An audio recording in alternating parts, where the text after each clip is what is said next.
हरिओम सभी को नमस्ते। कल हम लोग कहाँ तक पहुँचे थे? बताएगा कोई पीछे की चीज़ें? Defocusing. D focusing. पीछे की चीज़ों का संबंध बनाते हुए आगे क्लास में बढ़ना रहता है। संबंध बहुत ज़रूरी है। तो हम लोगों ने अभी तक देखा कि दुख जो है, दुख का कारण क्या है। सबसे पहले हमने देखा दुख से स्वभावतः सभी लोग दूर करना चाहते हैं। ये हमारे स्वभाव में है। किसी से हमको सीखने की ज़रूरत नहीं है। जैसे अभी आपसे बोला जाए आप हैं कि नहीं, तो आप क्या बोलोगे? नहीं, मैं शास्त्र पढ़ के, वेद पढ़ के बताता हूँ, बताती हूँ मैं हूँ कि नहीं। नहीं, आप हैं। उसके लिए कोई वेद के प्रमाण की ज़रूरत नहीं है। उसी तरह से दुख दूर करने के लिए आपने किससे सीखा, किस सत्संग में सीखा, कौन सी साधना में सीखा, कौन सी बुक से सीखा? कहीं से नहीं। स्वभावतः, स्वभाव बस ही हम दुख से दूर होना चाहते हैं। कौन? केवल मैं रहना चाहता हूँ कि आप भी? सभी प्राणी। क्या केवल मानव जाति? नहीं, कोई भी पशु पक्षी कोई भी है। तो हमने देखा दुख का कारण क्या है। दुख के दो चीज़ें हमको समझ में आया कि जब हमारे माइंड में स्पीड बन के आती है, वो दुख रहता है। और जब हमारा माइंड फोकसिंग करता है, तो वो भी दुख का कारण होता है।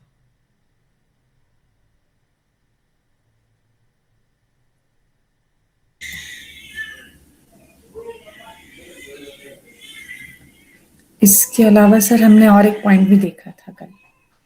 और इसके बाद एक तो हम स्पीड ऑफ द माइंड, और दूसरा सर आप म्यूट पे हैं।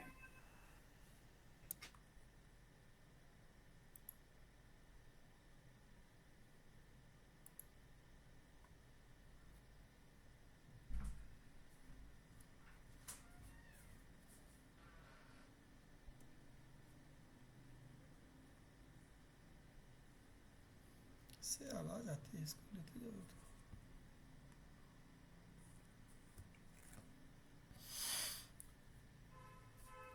Speed of the mind and focusing of the mind is the two problem in our life.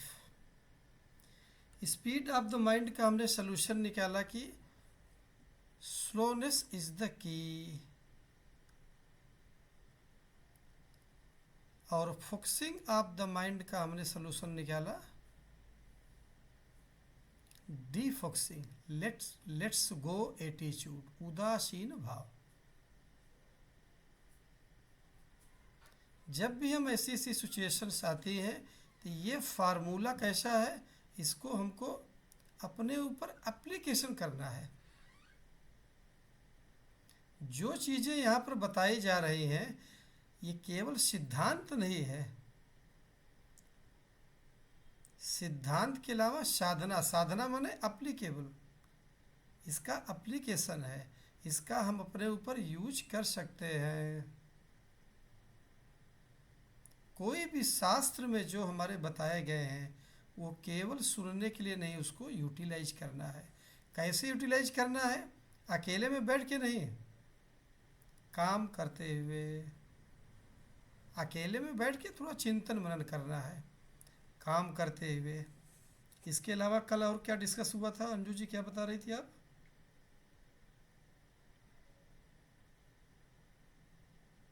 Sir हमने ये भी समझा था कि ज्ञान या प्रमा उत्पन्न कैसे होती है।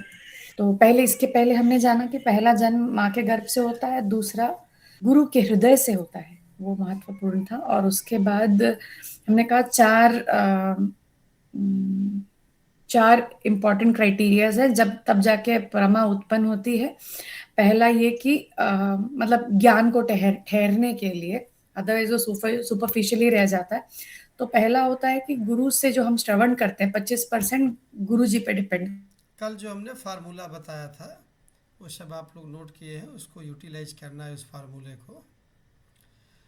अभी हम इसको है आगे बढ़ते हैं कि फिर। किस तरह से हाँ जी सर। हमको फोकसिंग एंड हमारा। 25%। हाँ ठीक है, ठीक है। उस सब को कल कल वो कंप्लीट हो गया था हमारा। किस तरह से उदासीन भाव लाना है, किस तरह से लेट्स गो एटीट्यूड में हमको ठहरना है, किस तरह से डिफोकसिंग में ठहरना है।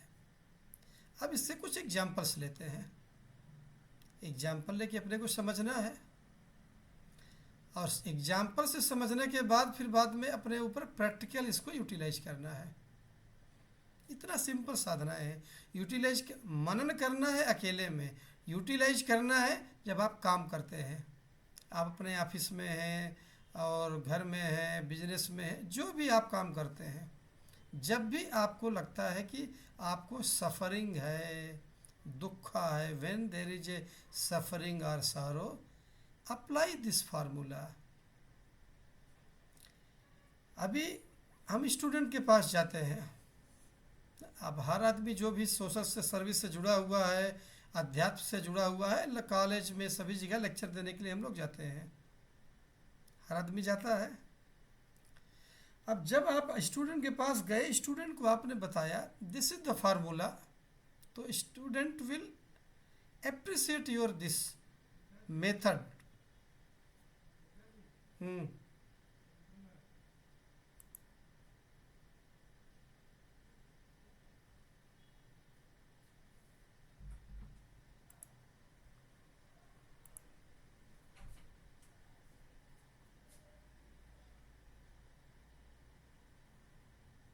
आवाज़ आ रही है? हाँ जी सर। आज नेट कनेक्टिविटी बहुत ज़्यादा डिस्टर्ब हो रहा है। हमने लास्ट सुना आप बोले थे हर कोई कहीं कोई जुड़ा हुआ है, कॉलेज से जुड़ा हुआ है, उसके बाद आप कॉलेज से जुड़े हैं तो कॉलेज वहां पे कट हो गया था। एक मिनट, मैं बोल रहा हूँ इंटरनेट बार बार जा रहा है, आप इससे कनेक्ट कर लो बस, ठीक है ना? इससे कनेक्ट कर लो अभी। ये तो कनेक्टेड है ना? त्रिपाठी कनेक्ट है। हाँ आपका वन प्लस नॉट सी है, हाँ, उसका दबाओ। आप छोड़ो।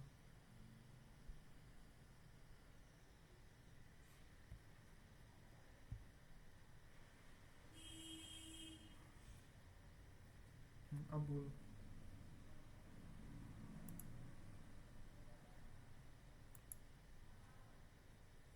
आवाज़ आ रही है? आवाज आ रही है। ओके। हाँ जी सर।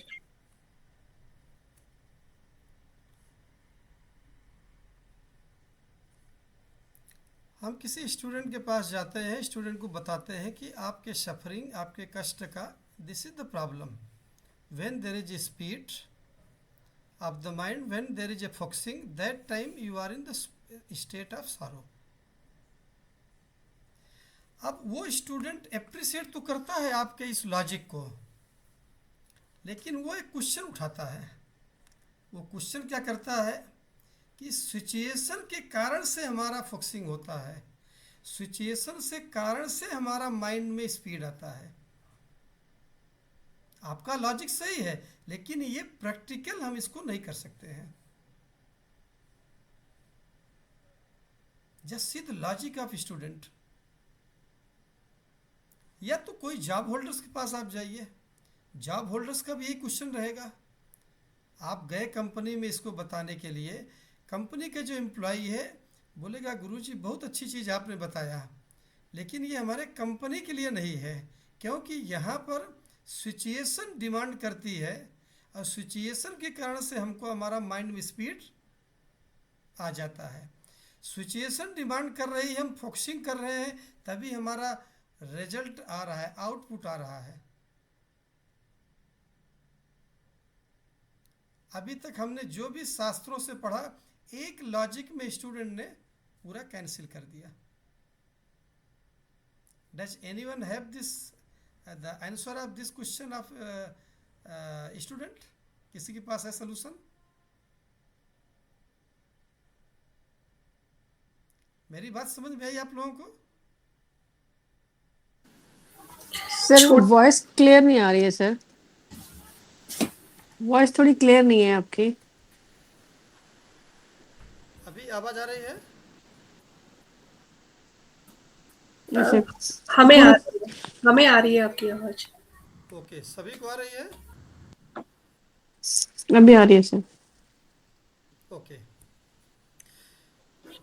जब किसी एम्प्लॉय के पास, किसी स्टूडेंट के पास हम जाते हैं और इस दुख के सलूशन को हम बताते हैं, वो एप्रिसिएट करता है। बोला जो आपके शास्त्रों में लिखा है आप अच्छा बता रहे हो, लेकिन ये प्रैक्टिकल लाइफ में एप्लीकेबल नहीं है। अगर प्रैक्टिकल लाइफ में एप्लीकेबल नहीं है तो जो भी हम साधना कर रहे हैं, प्रैक्टिस कर रहे हैं, उसका कोई यूज, साधना हम क्यों कर रहे हैं? क्योंकि उसका प्रैक्टिकल लाइफ में यूज होना चाहिए। तो अभी तक जो भी हमने पढ़ा, एक लॉजिक के द्वारा सारा चीज कैंसिल हो गया। हमने स्टूडेंट का एग्जाम्पल लिया, हमने एम्प्लॉय का एग्जाम्पल लिया। वो बोलता है जो साइकोलॉजी का फेमस फार्मूला है, साइकोलॉजिस्ट भी यहाँ है ना, किसने बोला था, MSc साइकोलॉजी। साइकोलॉजी क्या बोलते हैं? Stimulus response theory. जो सिचुएशन के कारण से हमको प्रॉब्लम होता है, सिचुएशन इज स्टिमुली, उसके कारण से रिस्पांस होता है, उसके कारण से फोकसिंग आता है, उसके कारण से हमारे माइंड में स्पीड आती है। आप लोगों को ये समझ में नहीं आया तो एक और एग्जांपल लेते हैं। मॉर्निंग का टाइम है, एक घरेलू महिला के बारे में देखते हैं हम। सेम टाइम उनको किचन संभालना है, बच्चे के स्कूल जाना है, हस्बैंड को ऑफिस जाना है। कितनी जिम्मेदारी, और हस्बैंड किचन के वर्क में सपोर्ट भी नहीं कर रहा है। उसको अपना टिफिन चाहिए टाइम पर पैक, बस ब्रेकफास्ट टाइम पे चाहिए, बच्चा स्कूल जाना चाहिए सही टाइम पे। उस जो महिला है, उस महिला की सिचुएशन को समझिए। अगर आप उस महिला को समझाएंगे, आपके माइंड में स्पीड नहीं आनी चाहिए, तो वो महिला बताएगी, जिस तरह से गोपियों को समझाने के लिए उद्धव जी जाते हैं, वापस आ जाते हैं, तो वो महिला बताएगी ये जो आपके सिद्धांत है ना, केवल प्रवचन देने के लिए है, प्रैक्टिस करने के लिए नहीं है। ये जो क्वेश्चन आप लोगों के द्वारा उठने चाहिए, इस क्वेश्चन को मैं स्वयं उठा रहा हूँ। ये क्वेश्चन तो आपकी तरफ से आना चाहिए, क्योंकि मैं सिद्धांत अगर बता रहा हूँ तो आप पूर्व पक्षी बन करके आपको क्वेश्चन उठाना चाहिए ना। गुरुजी आपने बहुत अच्छा बताया, लेकिन इस प्रॉब्लम ये आ रही है यहाँ पर। किसी के पास सलूशन है? आप लोग की प्रॉब्लम समझ में आया कि नहीं आया? सभी लोग कैमरा ऑन कीजिए, तब थोड़ा सा आई कांटेक्ट रहता है तो अच्छा रहता है। मैक्सिमम लोग कैमरा ऑन करके रखिएगा, किसी विशेष इमरजेंसी को छोड़ करके। तो आपको प्रॉब्लम समझ में आया कि नहीं आया सभी को? तो इसका सलूशन, अब चूंकि रजनी जी ने साइकोलॉजी की पढ़ाई किया, इन्होंने क्वेश्चन उठा दिया, बोले आप लोग स्पिरिचुअल आदमी हो, हम साइकोलॉजिस्ट हैं, हमारा जो है, उन्होंने हैंड रेज किया और बोला ये मेरा ऑब्जेक्शन है। स्टिमुलस रिस्पांस थियरी है साइकोलॉजी में कि सिचुएशन ब्रिंग्स मी टेंशन, और सिचुएशन हमने 3 एग्जाम्पल ले लिया। एक हाउस होल्ड महिला का, एक हमने लिया स्टूडेंट का, और एक हमने ले लिया एम्प्लॉय का। एम्प्लॉय बिजनेसमैन, टारगेट है, सुबह ऑफिस में गया, बॉस का फ़ोन आया, तुरंत टारगेट कंप्लीट हुआ कि नहीं, टारगेट कंप्लीट हुआ कि नहीं, ये लास्ट मंथ है आपका, अगर कंप्लीट नहीं हुआ आपको निकाल दिया जाएगा। और उसको आप बैठा के बता रहे हो, see there is speed in the mind, so this is called suffering. वो आपकी बात सुनेगा? बोलेगा गुरुजी ये सब अपने पास रखो, ये सब चीज़ें केवल कहने के लिए होते हैं। बिल्कुल सही। पूरी साधना एक झटके में, आपकी पूरी साधना खत्म हो जाती है। आपके पास कोई जवाब नहीं है। किसी के पास कोई जवाब है तो बताइए। आपने जैसे कल बताया था कि बाय ऑब्जर्वेशन, केवल देखने मात्र से, अवलोकन करने मात्र से आप वो डीफोकसिंग में आ जाएंगे या फिर स्लो हो जाएंगे। और सेकंड, आप यदि डे टाइम में वर्किंग एनवायरनमेंट में यदि आप फोकसिंग कर रहे हैं, सो आप नाइट में आप डीफोकसिंग कर सकते हैं by meditation and chanting etcetera. What about anger, क्रोध है? क्रोध तो तुरंत आता है, वो तो टाइम देता ही नहीं है।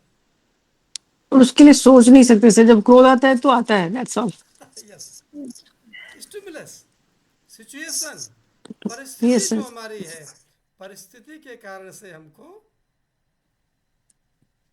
क्रोध आता है। हमारे हमारे व्यवहार में परिवर्तन होता है। ममता जी ने जोला बिल्कुल बिल्कुल सही। लेकिन ये तुरंत ऑब्जर्व करना तो ये तो प्रैक्टिस के बाद आएगा, एक चीज।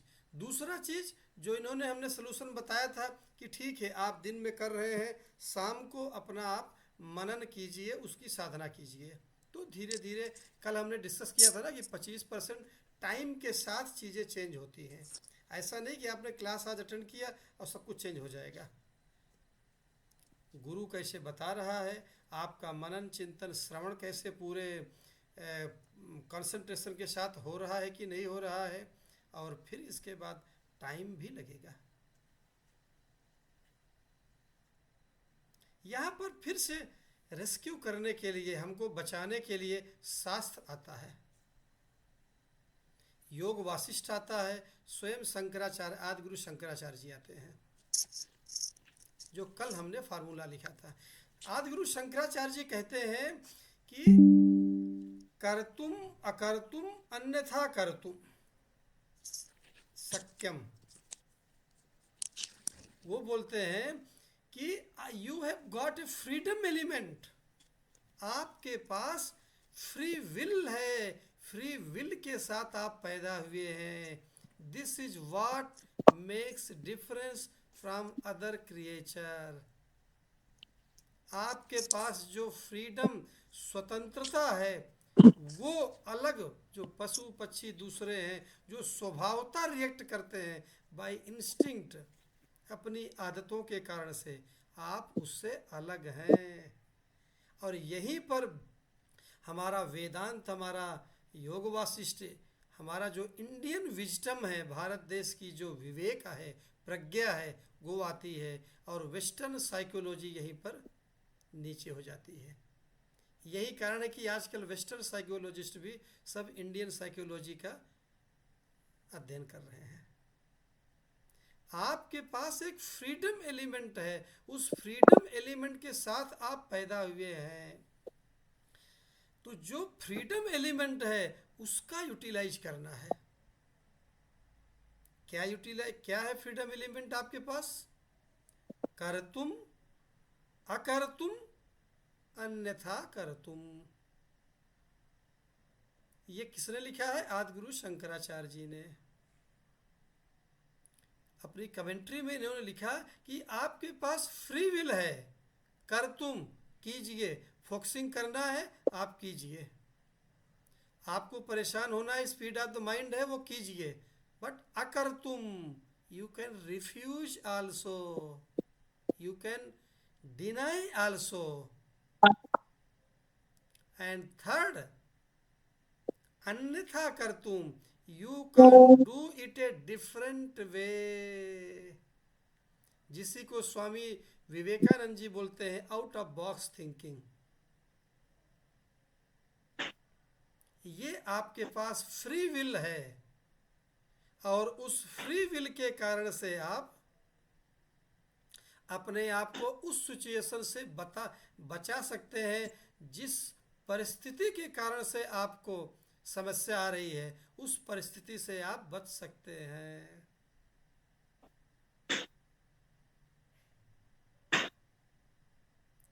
एक तरफ देखिए स्टूडेंट का लॉजिक आता है, मुझे तैयारी करनी, मेरे ऊपर प्रेशर है। आप क्या बताएंगे? सेम चीज़ जो ममता जी ने बोला कि नहीं, आप slow down, slow down, slow down. Slow down करने से आपका पढ़ाई अच्छे ढंग से होगा, टेंशन लेने से पढ़ाई ज़्यादा नहीं होगा। फोकसिंग करके पढ़ाई करो, बाद में डिफोकसिंग करके मनन करो।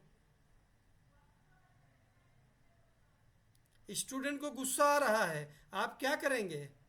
बोलेंगे डिफोकस, उसकी एनालिसिस करो, जैसे हम दुख की एनालिसिस करते हैं। सेम टाइम आपको नहीं मिलेगा, लेकिन आपकी समझ में आएगा, यस मेरे क्रोध आता है तो उसका अगर मैं एनालिसिस करता हूँ तो उस एनालिसिस से हमारा जो सर्वव्यापकता का गुण है वो आ जाता है। Not to focus and not to be fast, अकर्तुम अन्यथा कर्तुम। Apply second and third formula given by Adiguru Shankaracharya ji. Question कर रहा है स्टूडेंट, तो स्टूडेंट क्वेश्चन कर रहा है, ये मैं आपको क्यों बता रहा हूँ? क्योंकि आपका कल के बाद होमवर्क है। अभी शायद आज अपना दुख एनालिसिस खत्म हो जाएगा, फिर कल से अपना सुख का एनालिसिस करेंगे। इसके बाद आपको 5 एप्लीकेशन करना है। जब आप एप्लीकेशन करेंगे तो ये क्वेश्चन आपके सामने आएंगे, और जब ये क्वेश्चन आपके सामने आएंगे, इसीलिए हम आपको खुद हमने क्वेश्चन करके आपसे क्वेश्चन कर रहे हैं। Not to be a fast. अब अगला आएगा हाउ इट इज पॉसिबल। अब उसके लिए आते हैं जड़ और चेतन। एक फुटबॉल को, एक किसी भी जड़ वस्तु को कहीं भी रख दो, वो उसी अवस्था में रहेगा, कम से कम 100 साल, 1000 साल भी रहेगा, अगर उसको एक्सटर्नल फोर्स के द्वारा डिस्टर्ब ना किया जाए तो। ये हमको आपको सबको मालूम है, न्यूटन सला पढ़े हुए, फिजिक्स पढ़े हुए हैं। ये जड़ चीज़ों के लिए है, लेकिन हम क्यों आपको बार बार कोहम मेडिटेशन करा रहे हैं? अब आपके समझ में आया इसका लॉजिक? कोहम मेडिटेशन, सबसे पहले हम आपका जो कंकाल तंत्र है उसको मेडिटेशन करा रहे हैं कि नहीं, वो जो कंकाल तंत्र है, उस कंकाल तंत्र के समय वो जड़ है। जब तक चेतना का संबंध उससे नहीं होगा तब तक आप जड़ हैं। इसीलिए चैतन्य भाव आपका जो फ्रीडम एलिमेंट है वो आपका not affected by any situation, वो केवल चेतन के अंदर हो सकता है। कैसे अप्लाई करना है? कर्तुम से नहीं, अकर्तुम एंड अन्यथा कर्तुम।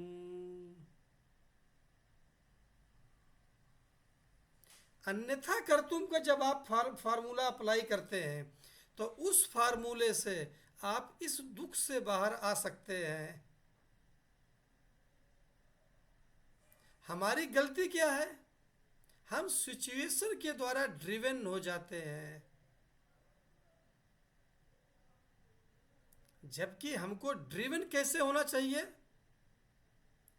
विवेक से ड्रिवन होना चाहिए। We must be powered by intellect but driven by Viveka. हम पावर्ड तो हो जाते हैं लेकिन ड्रिवन पार्ट छोड़ देते हैं, जो कि भारत देश का जो वेदांत का विजडम है, विवेक है, वो बताता है। इसके लिए आपको थोड़ा सा जो मैं बताया इसको बार बार सुनना और इसका मनन करना, चिंतन करना।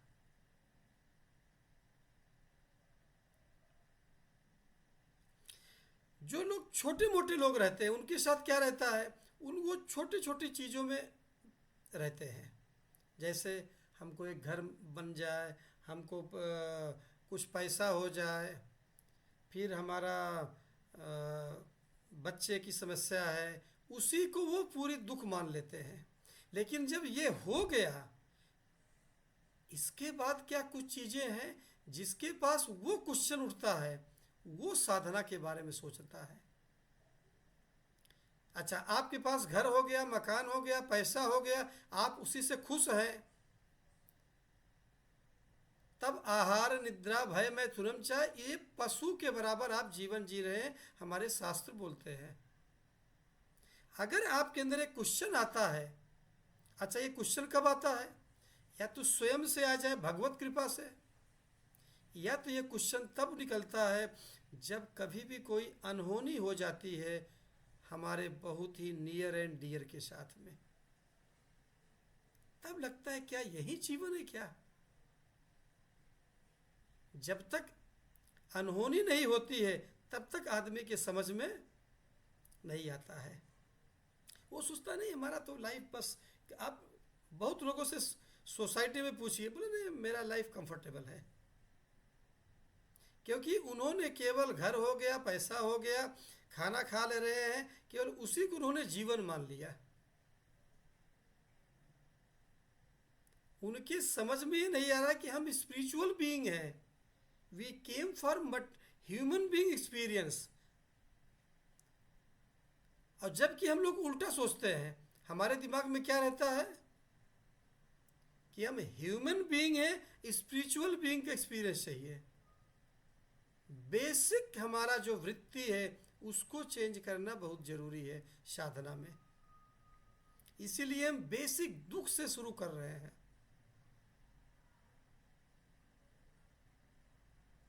तो हमने देखा कि जब भी हमको दुख होता है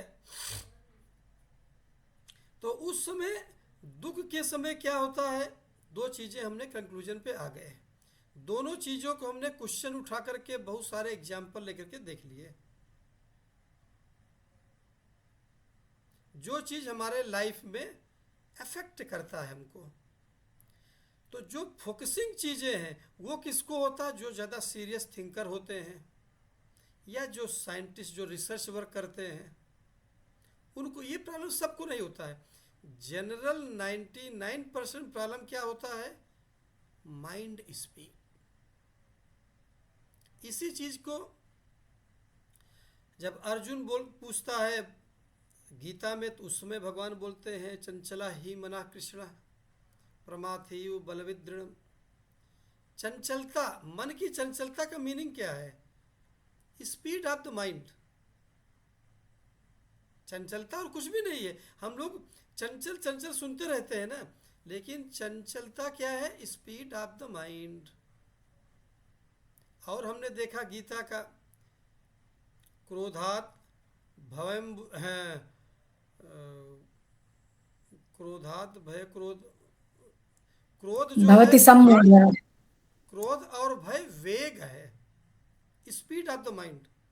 आई थिंक चैप्टर 7 का श्लोक है, गीता चैप्टर 7 का। तो जितनी चीजें हमारे पास, हमको क्रोध आता है और हमको जो काम, क्रोध, लोभ, मोह, ईर्ष्या, द्वेष, ये सबको एक चीज में क्या पिरोया गया है? ये सभी दुख है और इसमें speed, there is speed in our mind. तो अभी आपको जो भी दुख मिलता है, अपने को क्या ऑब्जर्व करना है कि ये दुख हमारा स्पीड ऑफ द माइंड में आता है कि फोकसिंग ऑफ माइंड में आता है। 99% हमको मिलेगा। अच्छा, इस चीज को आप अपने बीमारी से भी जो देख सकते हैं। जब हम बीमार होते, स्पेशली जो मेंटल डिजीज है, उसमें तो डिप्रेशन, एंजाइटी, उसमें तो हमारा डायरेक्ट लिंक है। लेकिन सपोज मान लीजिए आपको कहीं दर्द हो रहा, पेन हो रहा है, इस चीज को मैंने स्वयं ऑब्जर्व किया। कभी अगर आपको पेन हो रहा है, कोई दर्द हो रहा है, आप देखेंगे उसमें आपके माइंड में स्पीड हो गया है। मन की चंचलता, मन वाली स्पीड। काम क्रोधात भवम वेगम। काम, क्रोध, ये सब क्या है? वेग है। काम क्रोधात भवम वेगम स युक्ता स सुखी नरः। ये गीता का श्लोक है, स्वयं नारायण स्वयं भगवान बोल रहे हैं। ये सारे एक वर्ड, जैसे कोई साइंटिस्ट होते हैं ना, साइंटिस्ट लोग बहुत सारी चीज़ों को एक चीज़ में ला करके रखते हैं। तो हमारे ऋषि मुनि वो दृष्टा थे, साइंटिस्ट थे, वो सभी चीज़ों को एक चीज़ में ला के रखते थे। और उन्होंने बोला कि इन सभी चीज़ों को एक कैटेगरी में रख सकते हैं, वेग, स्पीड ऑफ द माइंड। फिर इसके बाद देखा नहीं, जो सीरियस थिंकर होते हैं, रिसर्च करते हैं, उनके लिए बताया कि focusing is also a problem, focusing is also a bondage. इसका मतलब ये नहीं कि आपको फोकसिंग नहीं करना है, इसका मतलब ये नहीं कि स्टूडेंट को कंसंट्रेशन नहीं करना है, एकाग्रता नहीं करना है।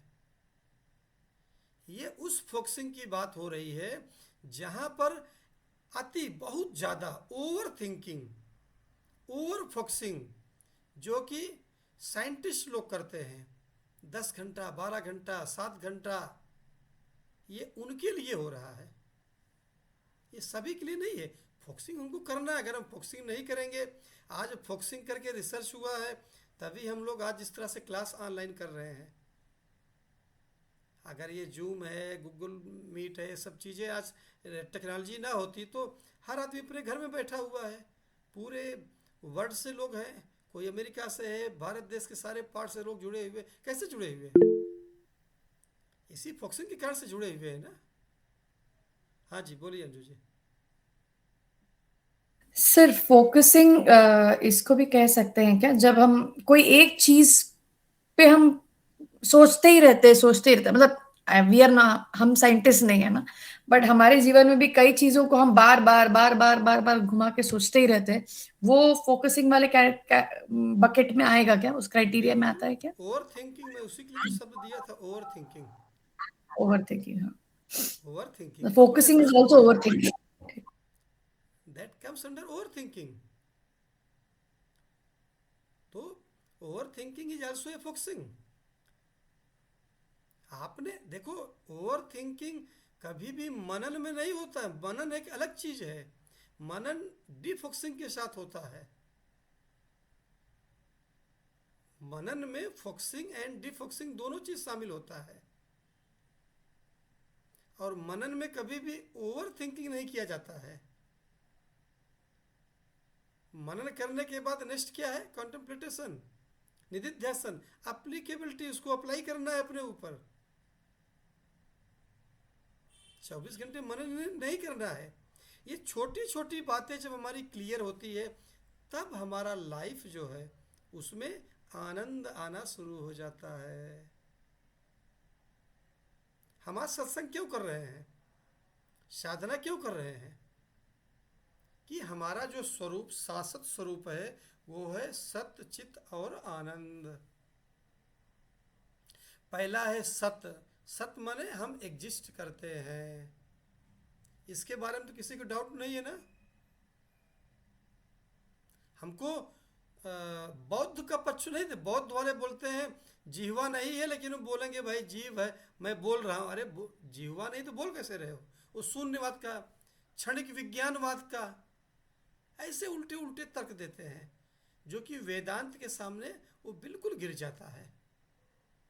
इसका गलत अर्थ मत लगाना। ये सारे बौद्ध धर्म के जितने मत हुए हैं, महात्मा बुद्ध के शरीर छोड़ने के कम से कम 50-100 साल के बाद आए हैं।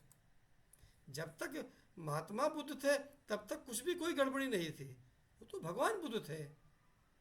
भगवान बुद्ध ने कोई अपने रहते हुए, जैसे आदि गुरु शंकराचार्य जी ने अपने रहते हुए उन्होंने अद्वैत ग्रंथ की रचना किया और उन्होंने भाष्य लिखा रिटर्न में, क्योंकि उनको मालूम है मैं हमेशा तो नहीं रहूँगा, शरीर को तो छोड़ना ही छोड़ना है, मेरे जाने के बाद क्या प्रूफ रहेगा। शायद कदाचित अगर भगवान बुद्ध अगर वो लिख करके गए होते तो आज बौद्ध धर्म जिस रूप में है, विकृत रूप में, उस रूप में न रहता। जहां का बौद्ध धर्म उतने रूल। लेकिन अद्वैत वेदांत में क्या है, हमारे वेदों में क्या है? 99% सेम है। 1% लोगों के थोड़ा थॉट के वजह से थोड़ा बहुत डिफरेंस हो सकता है, फाउंडेशन हमारी सेम है। That is the power of Veda.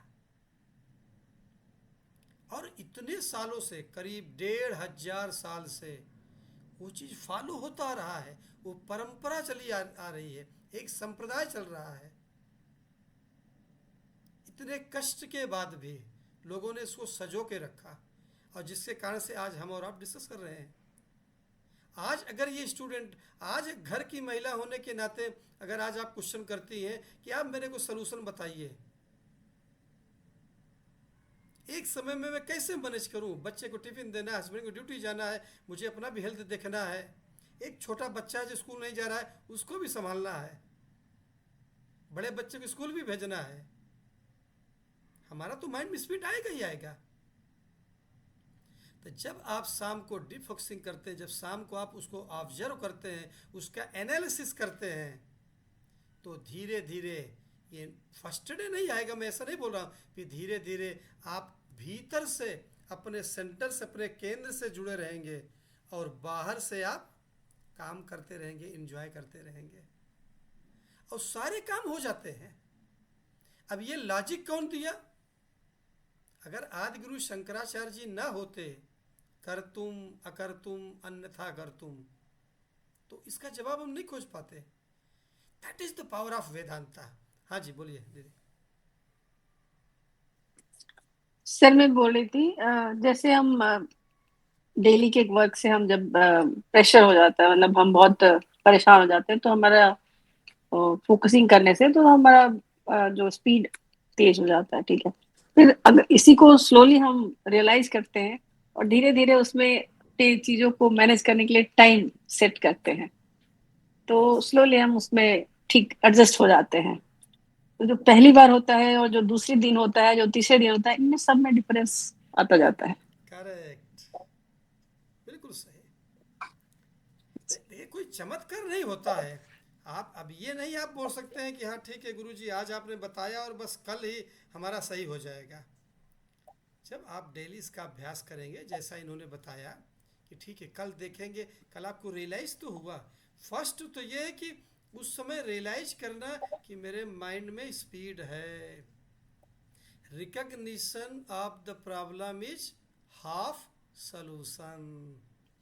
Problem recognize हो गया, ये सबसे बड़ी बात है।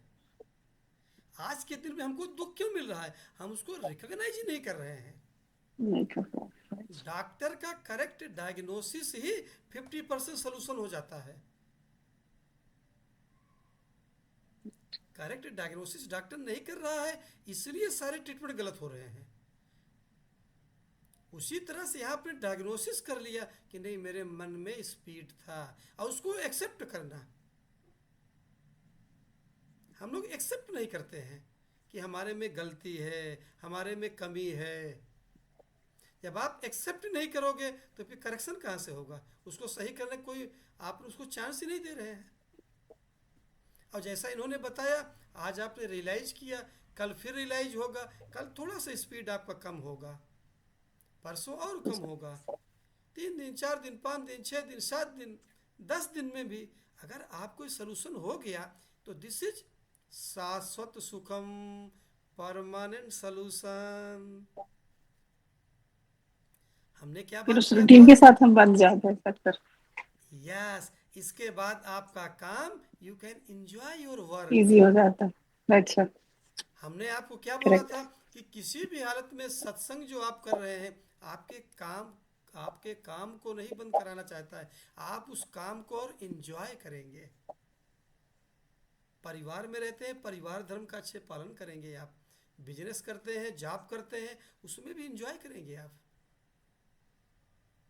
कुछ लोग सोचते हैं नहीं ये साधना है जी, इसको हमको अपने प्रैक्टिकल लाइफ से क्या लेना देना है। अरे साधना तो प्रैक्टिकल लाइफ के लिए ही होती है। साधना का काम ही प्रैक्टिकल लाइफ के लिए है। तो ये दुख की एनालिसिस में कोई और किसी को क्वेश्चन है तो हाँ जी पूछिए। रजनी जी कुछ पूछना चाहती हैं, हाथ उठाई थी। अगर किसी का क्वेश्चन है तो पूछिए। कल से हमारा सुख का एनालिसिस शुरू होगा और ज़्यादा पावरफुल। स्टेप बाय स्टेप जैसे जैसे हम आगे बढ़ रहे हैं उसकी गहराई बढ़ती जाएगी। दुख का एनालिसिस इस तरह से फर्स्ट लेवल का जो लेवल 1 का था उसको हम कंप्लीट करते हैं। इसके बाद तो सेकेंड लेवल का जो दुख एनालिसिस है वो थोड़ा सा गहरी है, वो एक बहुत बड़ी दुख परंपरा है। वो चीज़ अभी समझ में नहीं आएगा। जब थोड़ा सा और साधना करा लेंगे, जब थोड़ा सा आप प्रत्येक आत्मन हो जाएंगे, आप धीरे धीरे अंतर्मुखी होना शुरू हो जाएंगे। इसके बाद धीरे धीरे उससे जो गहरा दुख का आप बोलेंगे अच्छा ये तो अभी नॉर्मल वाला था, अभी गहरा वाला और इससे गहरा एनालिसिस करेंगे। हम तो इसी को गहरा मान रहे हैं, हमारे दिमाग में आता है ना, अरे हम तो इसी को गहरा मान रहे थे कि यही बहुत गहराई से एनालिसिस हो रहा है, विश्लेषण हो रहा है, स्क्रूटनी हो रही है। और आप भी बता रहे हैं इससे भी गहरा दुख का एनालिसिस होता है। हाँ, ये जो हमने बताया ये आपके प्रैक्टिकल लाइफ से जुड़ा है, जो मटेरियल वर्ल्ड में काम करते हैं। और इससे और गहराई जब जाएंगे तो आत्यांतिक दुख निवारणम, आत्यांतिक दुख के लिए इससे और गहरा एनालिसिस होता है। और हम इस एनालिसिस को इसलिए नहीं बता रहे हैं कि हमारी साधना में कभी भी ये नहीं कि केवल सुनना है और प्रैक्टिकल लाइफ में नहीं करना है। पूरी श्रुति, हमारा उपनिषद, जो हमारा शास्त्र है, चिल्ला चिल्ला के बोल रहे हैं कि जो भी चीज़ मेरे शास्त्रों में लिखा है सब कुछ आप प्रैक्टिकली कर सकते हो, या तो आउटर वर्ल्ड में या इनर वर्ल्ड में।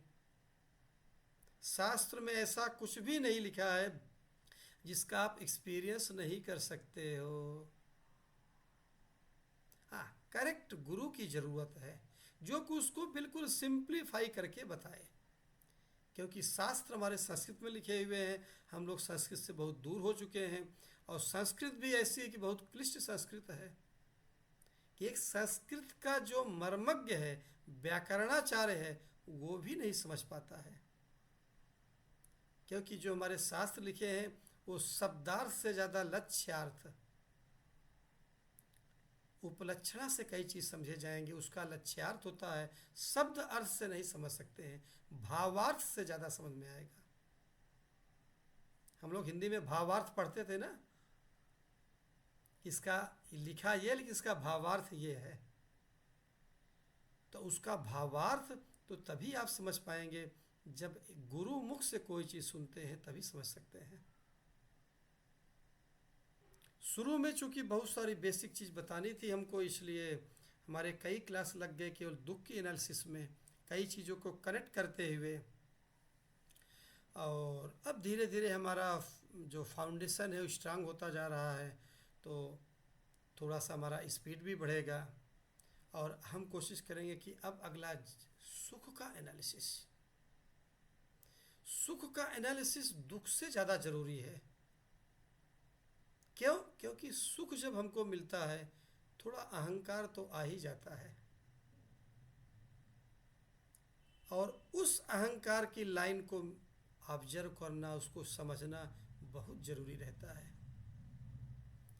वो चाहे धनवान हो, चाहे ज्ञानवान हो, चाहे शक्तिवान हो, विद्यावान हो, विद्या का भी अहंकार लोगों को आ जाता है। मालूम है मुझे इतना श्लोक याद है, रामायण याद है, गीता याद है, भागवत पुराण याद है। अरे भाई, याद करने से अंतःकरण में कुछ भी परिवर्तन नहीं होगा। हाँ ठीक है, you are better than others, उनसे आप अच्छे हैं, आप धार्मिक जीवन जी रहे हैं, अच्छी बात है, लेकिन that is not ultimate thing. हम मानव जन्म इसलिए लिए हुए हैं क्योंकि ह्यूमन बीइंग का एक्सपीरियंस करें। रियली हम स्पिरिचुअल बीइंग हैं, रियली क्या हम आत्मा है ना, शरीर तो है नहीं हम।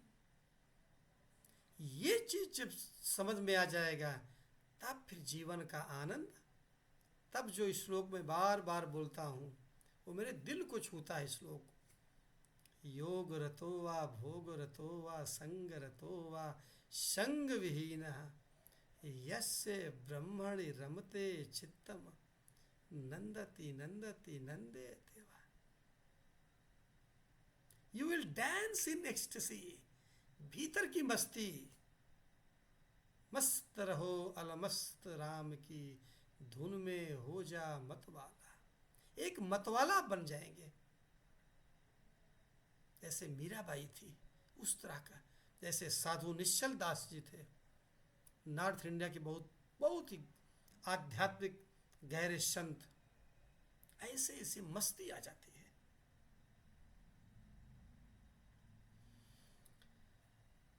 अभी हम अपने लास्ट मेडिटेशन की तरफ बढ़ेंगे। अपने बुक्स को, नोटबुक को क्लोज कर देंगे। नोटबुक के साथ आँखों को भी क्लोज कर लेंगे। कोमलता पूर्वक आंखें भी बंद करेंगे। सममकाय शिरोग्रीवम, पीठ गर्दन सीधा रहेगा। आप चेयर पे बैठे हैं तो कोई दिक्कत नहीं है, बेड पे बैठे हैं कोई दिक्कत नहीं है, ज़मीन पे बैठे हैं कोई दिक्कत नहीं है। चाहे जहाँ बैठे हैं आपका पीठ और गर्दन सीधा रहना चाहिए। लोअर बैक से लेकर के एंटायर स्पाइनल कॉर्ड, रीढ़ की हड्डी सीधी रहनी चाहिए। आँखें कोमलता पूर्वक बंद करेंगे।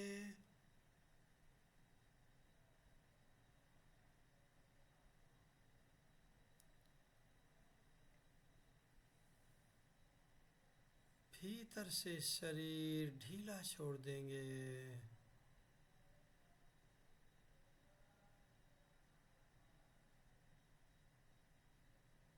शरीर शिथिल हो रहा है।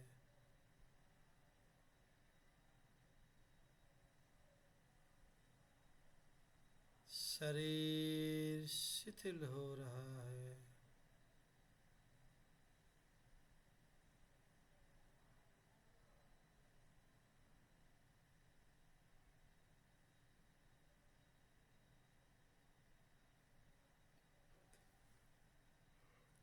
शरीर शिथिल हो रहा है। शरीर शिथिल हो गया है।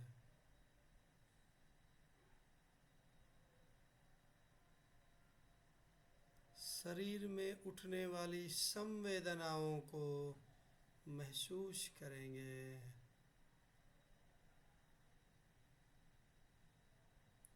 लोअर बॉडी से उठने वाली संवेदनाओं को पहले महसूस करेंगे।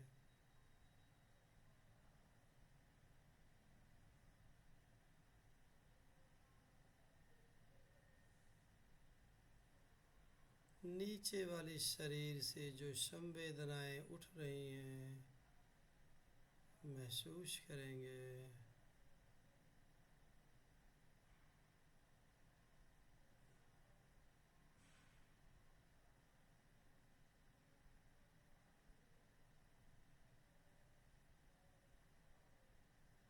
मिडिल बॉडी, बीच वाली शरीर से जो संवेदनाएं उठ रही हैं उसको महसूस करेंगे।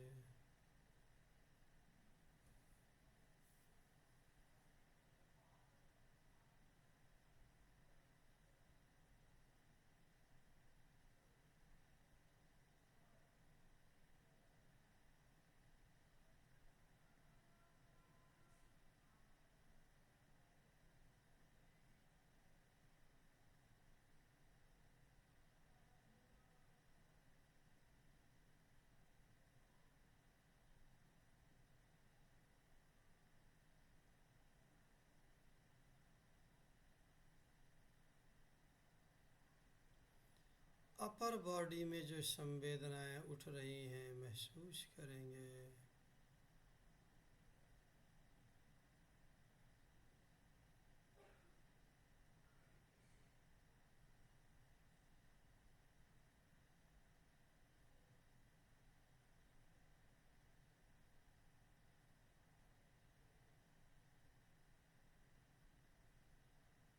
सांस को महसूस करते हैं।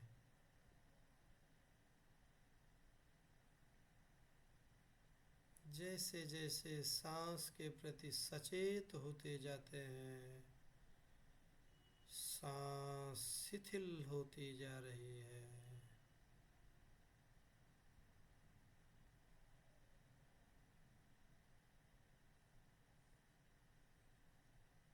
सांस शिथिल होती जा रही है।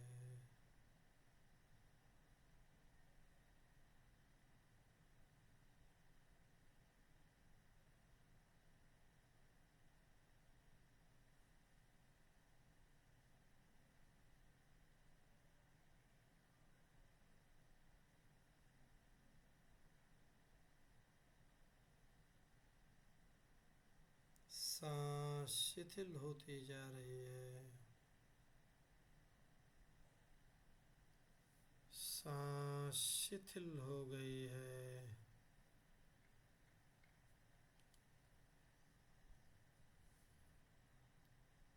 सांस शिथिल हो गई है।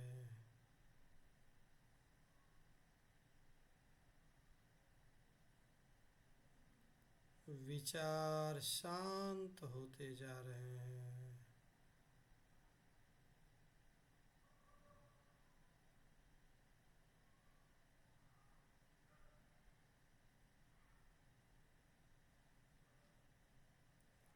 विचार शांत होते जा रहे हैं।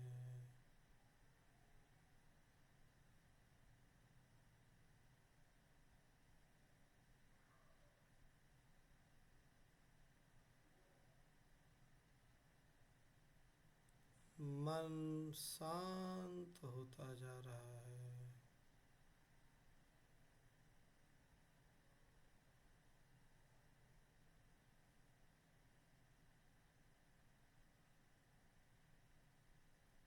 मन शांत होता जा रहा है।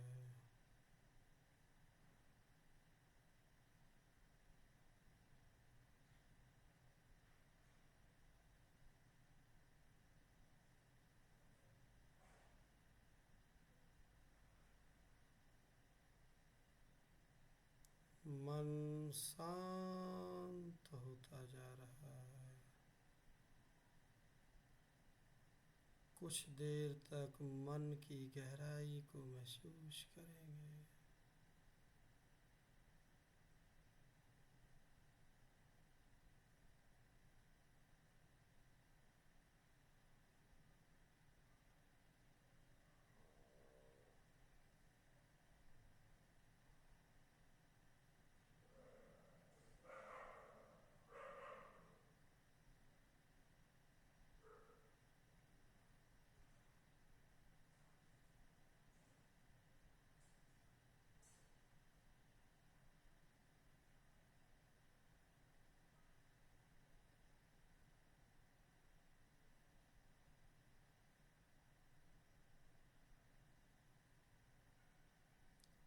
मन पूरा शांत हो गया है।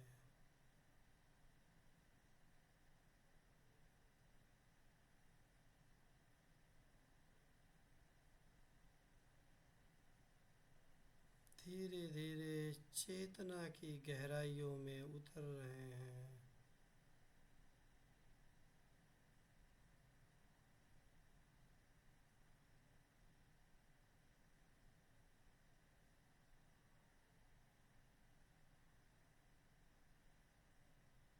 धीरे धीरे चेतना की गहराइयों में उतर रहे हैं।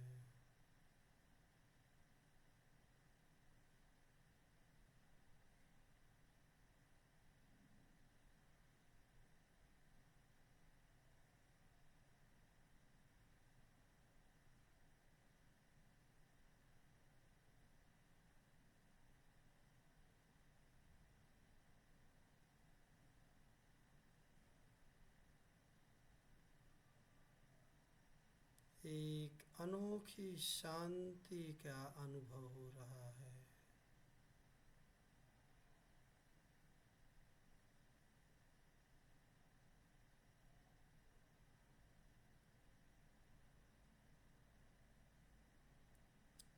ऐसी शांति जिसमें हम हैं ही नहीं,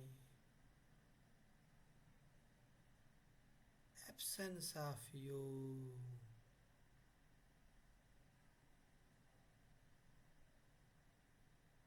सब कुछ शांत हो गया है।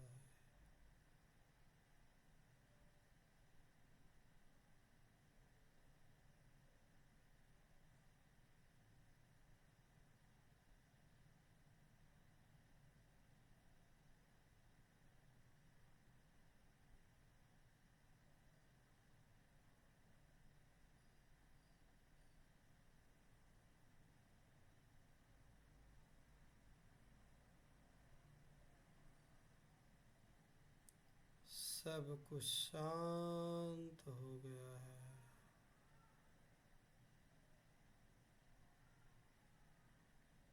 आहिस्ता आहिस्ता धीरे धीरे पलक झपकाएंगे एंड ओपन योर आइज, आंखें खोलेंगे। बाहर भी सब कुछ शांत है।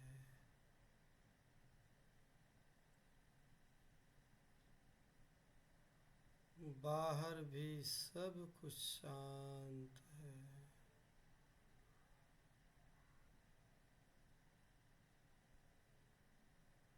अपने भीतर पूर्णता का अनुभव करते हुए शांति पाठ करेंगे। Sense of completeness. ओम पूर्णमदः पूर्णमिदं पूर्णात् पूर्णमुदच्यते पूर्णस्य पूर्णमादाय पूर्णमेवावशिष्यते।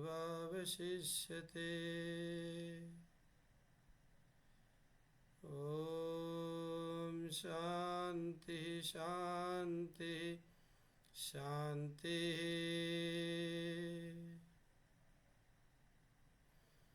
हरि ओम।